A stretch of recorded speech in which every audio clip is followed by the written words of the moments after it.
In the high-stakes world of Formula One, every millisecond counts, and championships are won or lost on the finest margins. We marvel at the aerodynamics and the power units, but we often overlook the most critical invisible component: the gas inside those tires. At 200 miles per hour, these tires undergo massive deformation. 200 Ts. F1 teams don't use regular air. They use pure nitrogen. Think about the air you breathe. It's roughly 78% nitrogen, 21% oxygen, and an unpredictable mix of moisture or humidity. That moisture is the enemy. Water molecules are erratic, and their presence changes based on where the race is held. In the tire, these water molecules act like a ticking time bomb for pressure stability. When tires hit 100 degrees Celsius, things get messy. This steam causes a sudden, non-linear pressure spike. One moment you have grip, the next, the car's handling is completely ruined.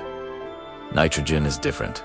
It's dry and predictable. As it heats up, its expansion is linear and steady, giving the driver total consistency, even AO5 PSI.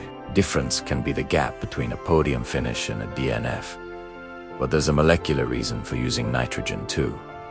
Look at the rubber at a microscopic level. It's actually porous. Nitrogen molecules are larger than oxygen molecules. Oxygen and water vapors seep through the rubber over time, but those big nitrogen spheres stay trapped inside, maintaining pressure for the whole race. In the pits, you'll see large green cylinders.